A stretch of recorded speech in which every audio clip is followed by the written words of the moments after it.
पाकिस्तान 15 और 16 अक्टूबर को SCO की मेज़बानी के लिए तैयार। इस्लामाबाद को मेहमानों के इस्तकबाल के लिए दिलफरेब अंदाज में सजा दिया गया। वज़ीर-ए-आज़म का जिन्ना कन्वेंशन सेंटर का दौरा, इंतजामात का जायजा लिया। चेयरमैन CDO और वज़ारत ख़ारजा हुकाम की ब्रीफिंग। वज़ीर-ए-आज़म का इंतजामात पर इत्मीनान का इजहार।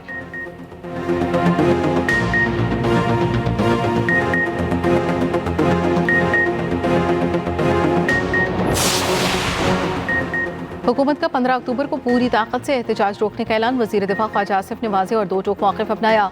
PTI को किसी सूरत चढ़ाई नहीं करने देंगे। मुल्क की बक़ा और सलामती हमारी रेड लाइन होनी चाहिए। कॉन्फ्रेंस सबूताश करने की क़तन इजाज़त नहीं देंगे। अदालतें PTI की सहूलतकारी कर रही हैं। अदालतों को इस एहतजाज का अज़ खुद नोटिस देना चाहिए।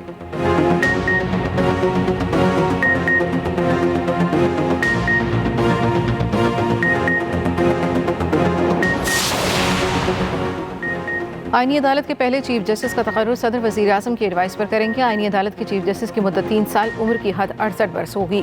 वफाकी आईनी अदालत में 4 सूबों की यकसा नुमाइंदगी होगी। हुकूमत ने वफाकी आईनी अदालत का फार्मूला शेयर कर दिया, तजवीज़ दी। आईनी अदालत के जजेस के तकर्रुर के लिए कमीशन तश्कील दिया जाएगा। जजेस तकर्रुर कमीशन के सरबराह चीफ जस्टिस वफाकी आईनी अदालत होंगे। हुकूमत की जानिब से आर्टिकल 63A में भी तरमीम तजवीज़। आर्टिकल 63A में तरमीम के तहत पार्टी पॉलिसी के बरक्स मेंबर का वोट शुमार होगा।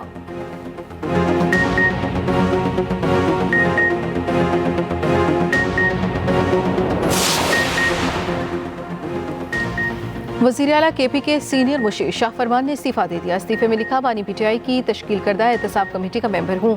मकसद सूबाई हुकूमत की कारकर्दगी पर नजर रखना है। हुकूमत का हिस्सा बनकर अच्छा महसूस नहीं करता। मुशीर बनाने पर वज़ीर आला का मशकूर हूँ।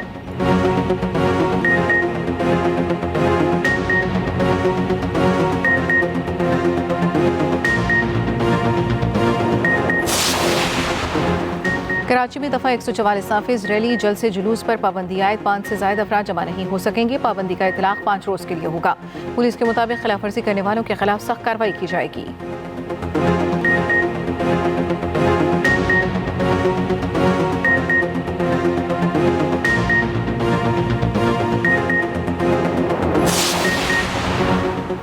जमात इस्लामी के तमाम अरकान का इजलास आज होगा। हाफिज नईमुर रहमान सदारत करेंगे। मुल्क की सियासी सूरत हाल पर तबादला ख्याल किया जाएगा। आईनी तरमीम, बिजली के बिलों में कमी से मुतालिक भी जायजा लिया जाएगा। हाफिज नईम 46,000 अरकान से मुखातिब होंगे।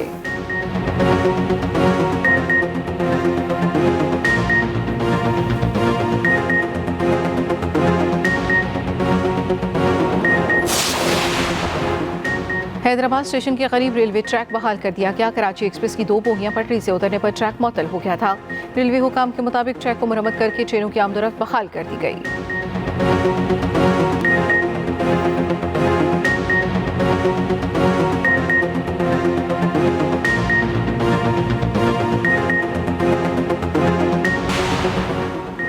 आईनी अदालत के पहले चीफ जस्टिस का तकर्रुर सदर वज़ीर-ए-आज़म की एडवाइस पर करेंगे। आईनी अदालत के चीफ जस्टिस की मुद्दत 3 साल, उम्र की हद 68 बरस होगी। वफाकी आईनी अदालत में 4 सूबों की यकसा नुमाइंदगी होगी। हुकूमत ने वफाकी आईनी अदालत का फार्मूला शेयर कर दिया, तजवीज़ दी। आईनी अदालत के जजेस के तकर्रुर के लिए कमीशन तश्कील दिया जाएगा। जजेस तकर्रुर कमीशन के सरबराह चीफ जस्टिस वफाकी आईनी अदालत होंगे। हुकूमत की जानिब से आर्टिकल 63A में भी तरमीम तजवीज़। आर्टिकल 63A में तरमीम के तहत पार्टी पॉलिसी के बरक्स मेंबर का वोट शुमार होगा।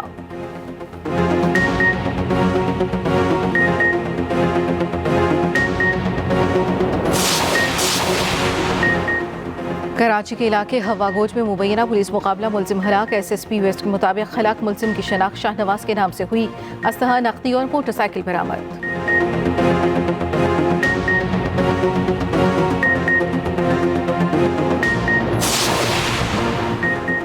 कोर्ट की सतिया में घरेलू नाचाकी पर दामाद की फायरिंग, सास और ससुर कत्ल। पुलिस के मुताबिक मुलजिम तौकीर की अहलिया नाराज होकर मेके चली गई थी।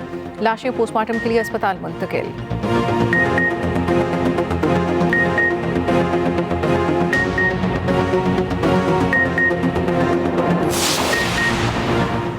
इसराइल की जारियत का सिलसिला ना थम सका। गजा और लेबनान पर हमले जारी। सेहूनी फौज की बमबारी में दर्जनों शहीद। गजा के स्कूलों और अस्पतालों को निशाना बनाया गया। क्लिनिक पर बमबारी में नौमलूद समेत 4 फलस्तीनी शहीद।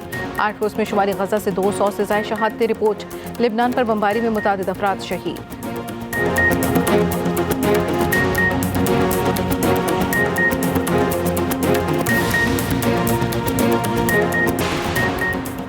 पाकिस्तान कोस्ट गार्ड्स की कार्रवाइयाँ। पाक ईरान सरहद के करीब कश्ती को कब्जे में ले लिया। 4 बोरियों और 2 LPG सिलेंडर से असलहा और मंशियात बरामदशुदा मंशियात में 34 किलोग्राम आइस, 42 किलो हेरोइन शामिल।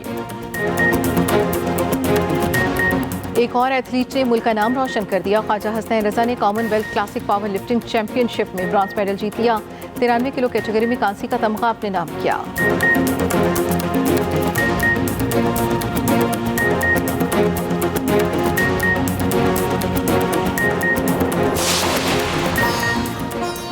और मुल्क के बेशतर इलाकों में आज मौसम खुश्क रहेगा। महकमे मौसमियात के मुताबिक खैबर पख्तूनख्वा पंजाब के मैदानी इलाकों में दोपहर के बाद गर्द आलूद हवाएं मुतवक्के। कराची में मतला जुज़वी आलूद और समुद्री हवाएं बहाल होने का इम्कान।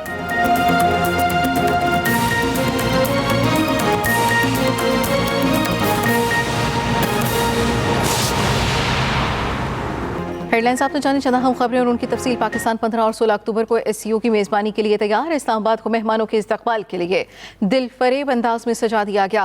वज़ीर आज़म का जिन्ना कन्वेंशन सेंटर का दौरा, इंतजामात का जायजा लिया। चेयरमैन CDA और वज़ारत ख़ारजा हुक्काम की जानिब से ब्रीफिंग दी गई। वज़ीर आज़म का इंतजामात पर इत्मीनान का इजहार। इस्लामाबाद को मेहमानों के इस्तकबाल के लिए दिल फरेब अंदाज में सजा दिया गया। वज़ीर आज़म का जिन्ना कन्वेंशन सेंटर का दौरा, इंतजामात का जायजा लिया। चेयरमैन CDO और वज़ारत ख़ारजा की जानिब से हुक्काम को ब्रीफिंग दी गई। वज़ीर आज़म की जानिब से इंतज़ामात पर इत्मीनान का इजहार किया गया। पाकिस्तान 15 और 16 अक्टूबर को SCO की मेज़बानी के लिए तैयार। कराची में आज मौसम गर्म और खुश्क रहेगा। महकमे मौसमियात के मुताबिक आज कम से कम दर्जा हरारत 24.5 डिग्री सेंटीग्रेड रिकॉर्ड हुआ। आज ज़्यादा से ज़्यादा दर्जा हरारत 37 से 39 डिग्री सेंटीग्रेड रहने का इम्कान है। आइंदा 24 घंटों के दौरान मतला जुज़वी अब्र आलूद रहने और समुद्री हवाएं बहाल रहने का इम्कान है। महकमा मौसमियात का कहना है कराची का मौसम गर्म और खुश्क रहेगा, जबकि बारिश का इम्कान नहीं है। कराची में आज मौसम गर्म और खुश्क रहेगा। कराची एक्सप्रेस बड़े हादसे से बाल बाल बच गई। हैदराबाद के करीब 2 बोगियां पटड़ी से उतर गईं। रेलवे हुकाम के मुताबिक डाउन ट्रैक पर ट्रेनों की आमदरफ्त मुतासिर, कई ट्रेनों को मुख्तलिफ स्टेशन पर रोक दिया गया। चंद घंटों बाद रेलवे इंतजामिया ने मुरम्मती काम मुकम्मल करके ट्रैक पर ट्रैफिक बहाल कर दी। बोगियां पटड़ी से उतरने के बाद कोई जानी नुकसान नहीं हुआ। कराची एक्सप्रेस बड़े हादसे से बाल बाल बच गई। हैदराबाद के करीब 2 बोगियां पटड़ी से उतर गईं। रेलवे हुकाम के मुताबिक डाउन ट्रैक पर ट्रेनों की आमदरफ्त मुतासिर, कई ट्रेनों को मुख्तलिफ स्टेशन पर रोक दिया गया है। चंद घंटों बाद रेलवे इंतजामिया ने मुरम्मती काम मुकम्मल करके ट्रैक पर ट्रैफिक बहाल कर दी है। बोगियां पटड़ी से उतरने के बायस कोई जानी नुकसान नहीं हुआ।